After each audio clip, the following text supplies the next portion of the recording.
Bapak Ibu Saudara yang saya kasihi di dalam Tuhan Yesus Kristus, mari kita akan mulai ibadah kita, doa pagi pada pagi ini.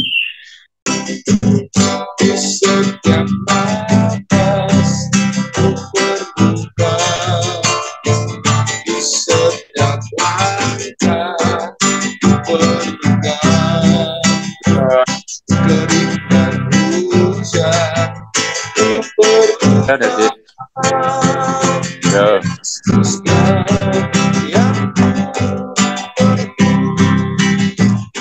Setiap nafas ku berduka, di setiap langkah ku berduka, kering dan hujan ku berduka. Yesus yang di setiap nafas ku berduka, di setiap langkah ku berduka, kering dan hujan ku berduka. Yesus yang di setiap nafas ku berduka,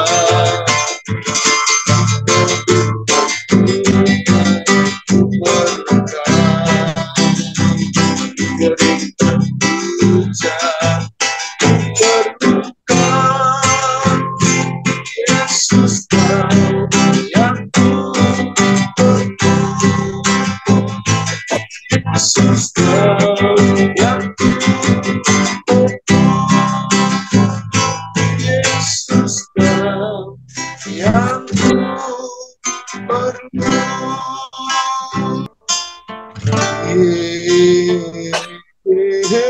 Yesus. Haleluya, haleluya.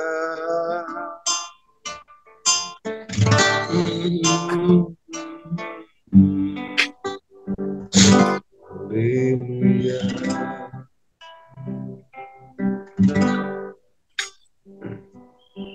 Engkau kuperlukan dalam hidup kami. Engkau Bapa kami yang baik. Kasih setiamu nyata. Kasih setiamu di hidup kami, Tuhan. Kami mengucap syukur karena hari yang baru kami boleh kembali nikmati dalam persekutuan kami pada pagi ini.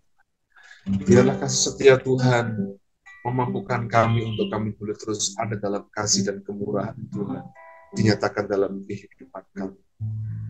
Terima kasih Tuhan Yesus. Terima kasih untuk Bapa yang baik.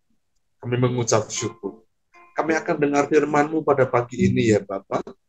Biarlah Engkau menolong kami, memberikan pengurapan yang baru kepada kami Tuhan. Sehingga apa yang kami dengar, ini adalah pesan Tuhan yang kami boleh belajar untuk melakukannya dalam kehidupan kami. Tuhan menolong kami, memampukan kami. Kami berdoa mengucap syukur. Dalam nama Tuhan kami berdoa, haleluya. Amin.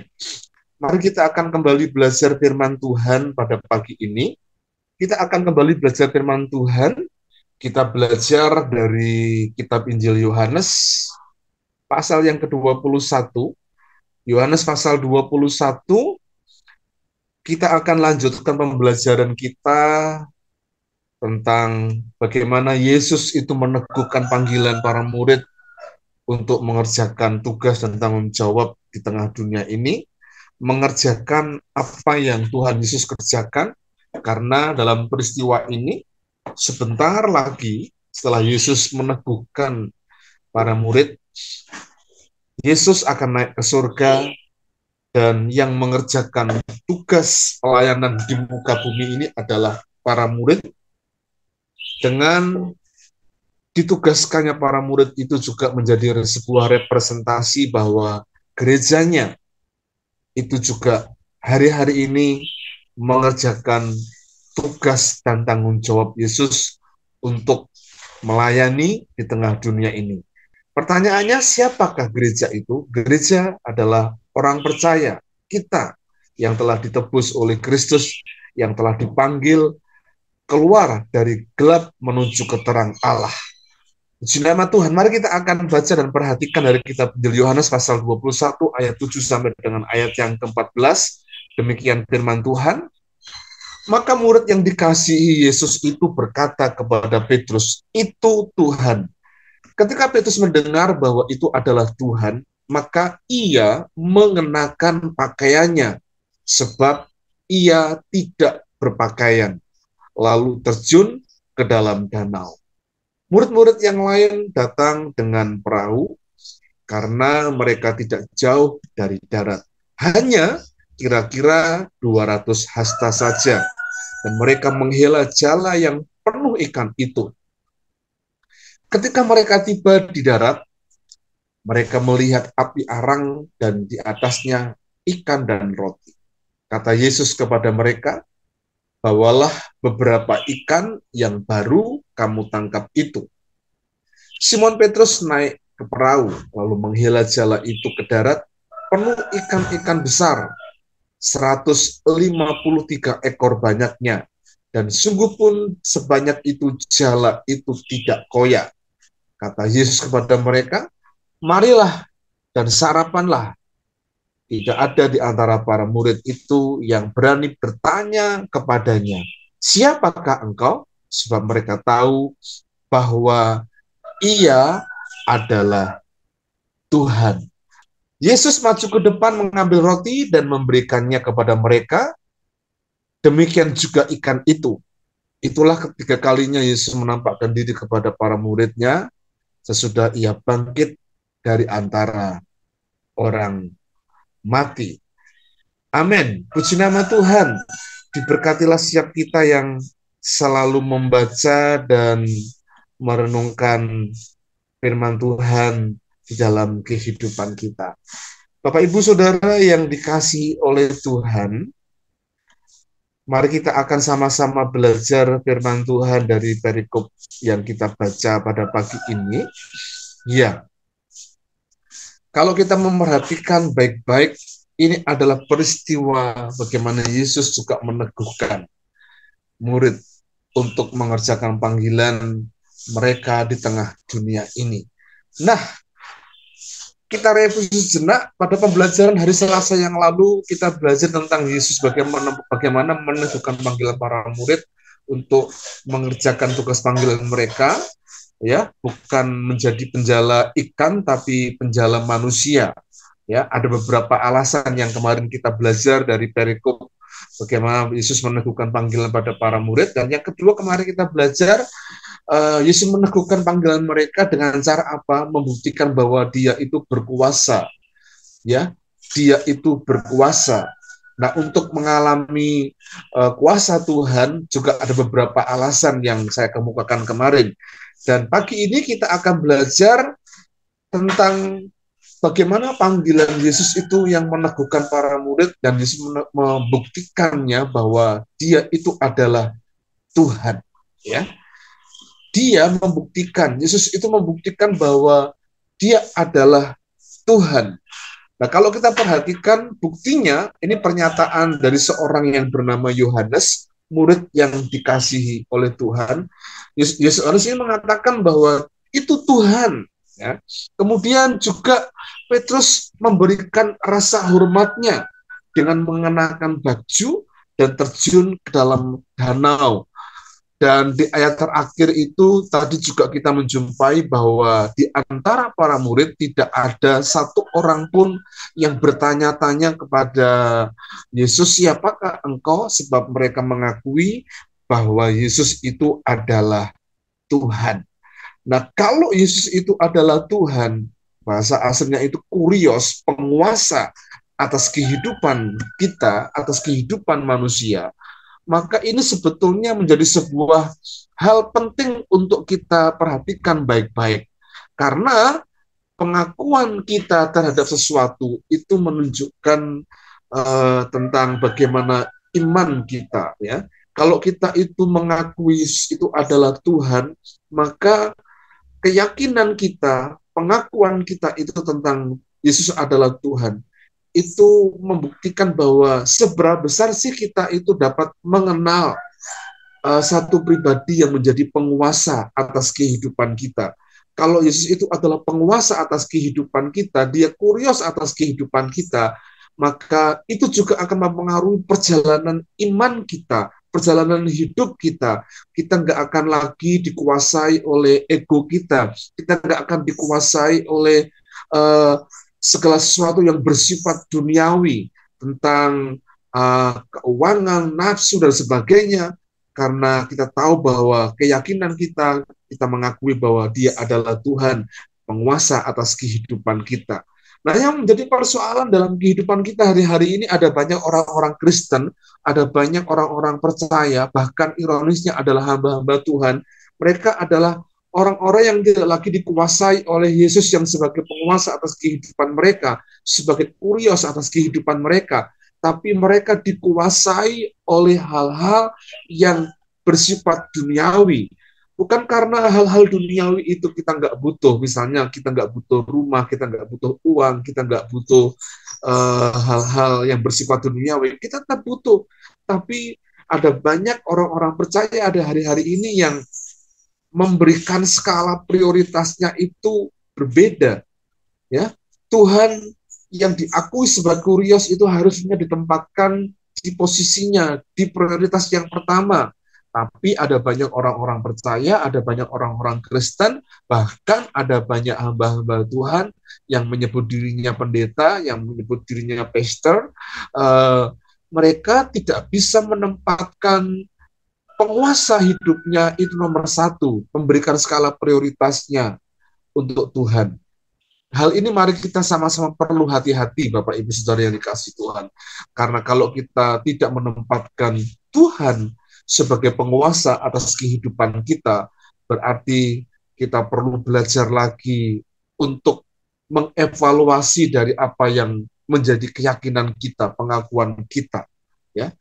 Nah, kalau Yesus itu adalah Tuhan, ada beberapa hal penting yang kita akan dapatkan. Ya, kalau Yesus itu adalah Tuhan, kurios atas kehidupan kita, hal yang pertama yang kita akan dapatkan dari pengakuan kita itu, yang pertama adalah kalau Yesus itu adalah Tuhan, Dia adalah Tuhan. Tuhan itu perkataannya itu berkuasa. Perkataan Tuhan itu berkuasa.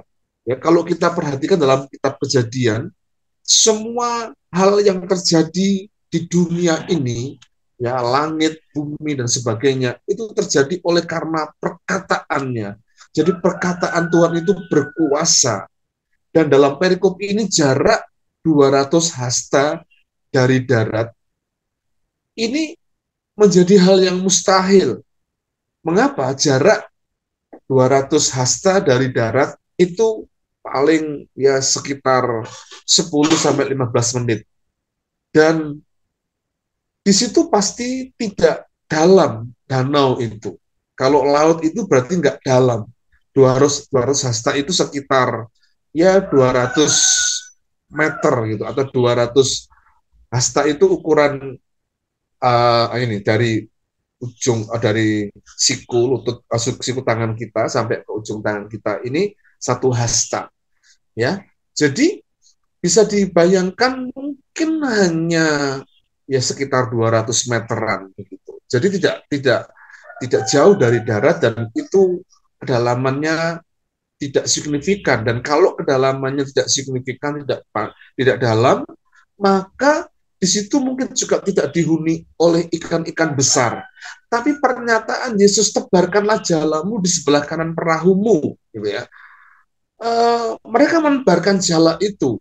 Mereka kemudian mendapatkan ikan yang cukup banyak, sehingga apa yang ditangkap itu, ikan-ikan besar itu, ditangkap oleh mereka di kedalaman laut atau di kedalaman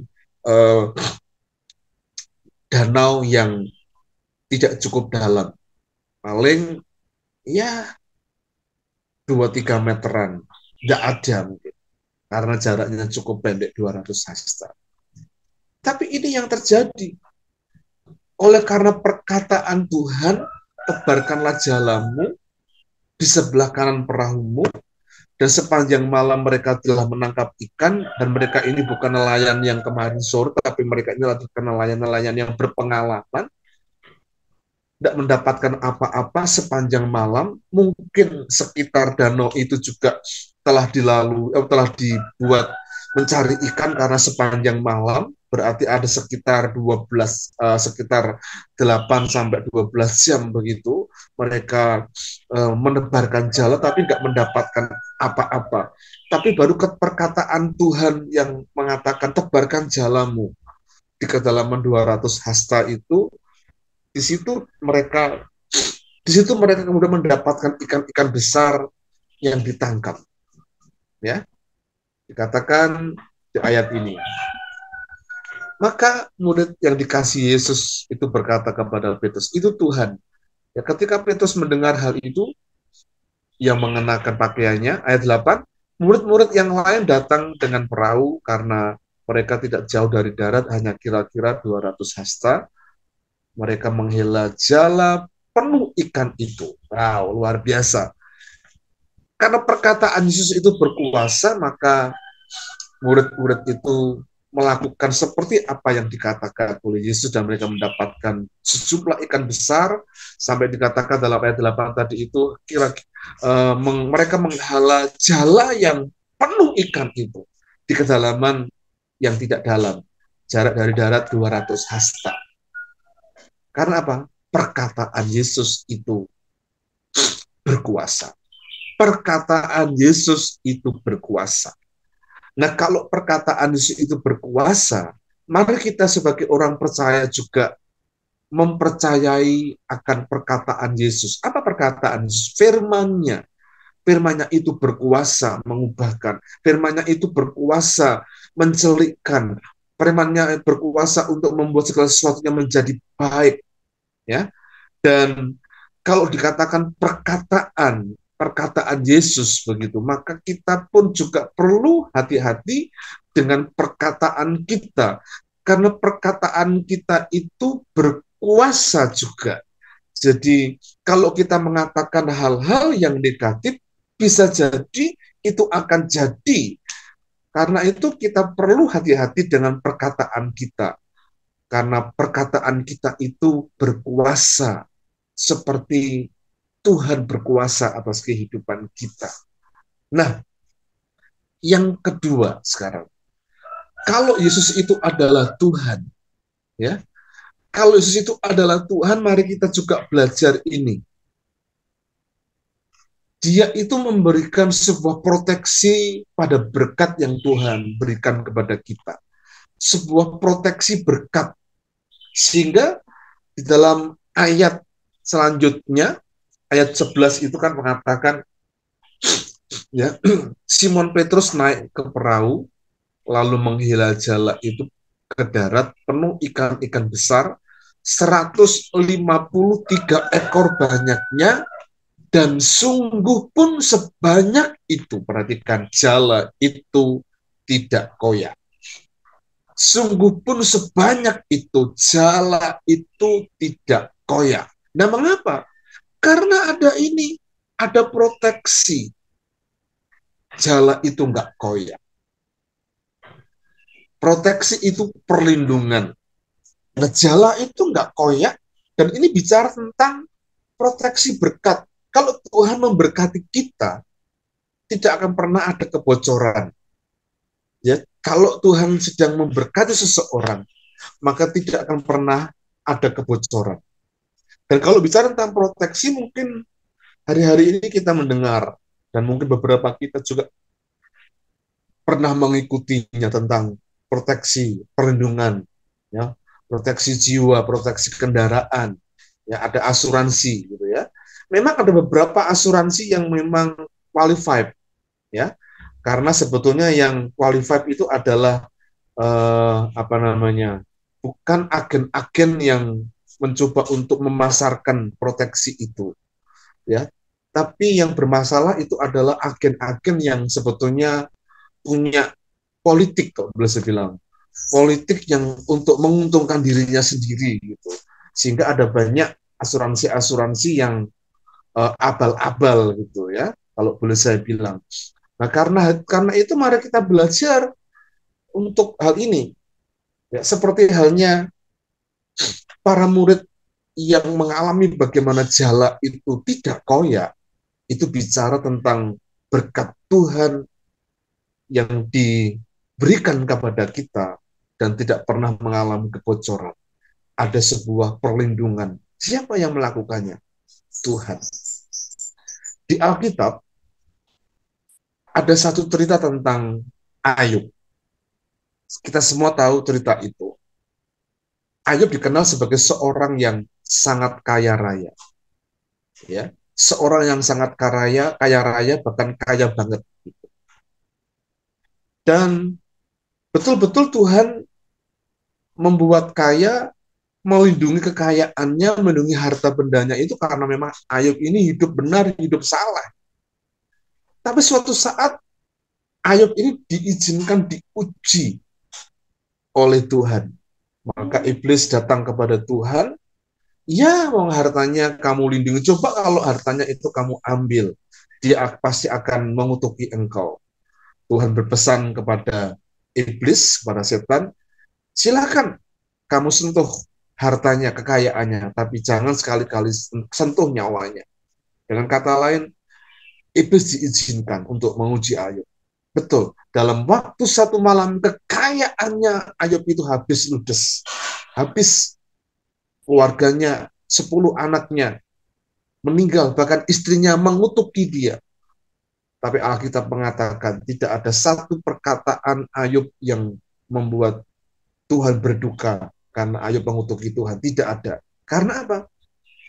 Karena Ayub hidup saleh. Dalam yang saya ceritakan ini sebetulnya saya ingin menceritakan bagaimana sebetulnya seseorang itu mendapatkan izin Tuhan diproteksi atau tidak sebetulnya atas karena Tuhan. Ya, Ayub dalam sekejap hartanya habis ketika apa? Tidak ada proteksi dari Tuhan. Tapi dari hal ini kita belajar. Ya, dari hal ini kita belajar Dia itu Tuhan. Dia berkuasa untuk memberikan berkat, tapi juga akan memproteksi berkat kita. Tidak pernah ada kebocoran, tidak ada jala yang koyak, tidak ada hal-hal yang bocor di apa keuangan harta yang kita miliki, yang Tuhan percayakan kepada kita. Nah, yang penting dari hal ini adalah hidup saleh seperti Ayub, hidup benar seperti Ayub, dan melakukan kewajiban-kewajiban kita, apa yang Tuhan percayakan kepada kita. Hal ketiga dan yang terakhir, kalau itu ada Yesus itu adalah Tuhan, yang ketiga adalah kita perlu belajar mempercayai bahwa Yesus itu menyediakan hidangan. Ya, menyediakan hidangan itu bentuk pembicaraan dari Yesus, dan ini bicara tentang apa? Memenuhi segala keperluan kita. Coba kita baca ayatnya. Ayat 9, 10, dan 12. Ketika mereka tiba di darat, mereka melihat api arang dan di atasnya ikan dan roti. Ikan dan roti. Kata Yesus kepada mereka, bawalah beberapa ikan yang baru kamu tangkap itu. Ayat 12, kata Yesus kepada mereka, marilah dan sarapanlah. Tidak ada di antara para murid itu yang berani bertanya, siapakah engkau? Sebab mereka tahu bahwa ia adalah Tuhan. Bapak, Ibu, Saudara yang dikasih oleh Tuhan, Yesus menyediakan hidangan. Api arang ada di atasnya, ikan dan roti. Untuk siapa? Para murid. Hal itu bicara tentang kita itu butuh apa yang kita perlukan. Dan dia itu memenuhi segala keperluan kita. Dia memenuhi segala keperluan kita. Karena itu, kalau dia menyediakan hidangan, artinya dia memenuhi kebutuhan kita. Mari kita belajar untuk percaya penuh kepada Tuhan. Memang ada sedikit khawatir, ya. Tadi malam ketika panitia pembangunan itu bertemu dan sudah diperhatikan, dilihat, dikalkulasi karena memang PBG sudah turun, kalkulasi bagaimana tentang kondisi keuangan kita dan bagaimana progres untuk apa yang kita perlukan di pembangunan. Jujur, sebagai seorang pemimpin jemaat, saya khawatir, saya deg-degan begitu, sehingga kondisi keadaan itu yang membuat tidak bisa tidur nyenyak. Ya.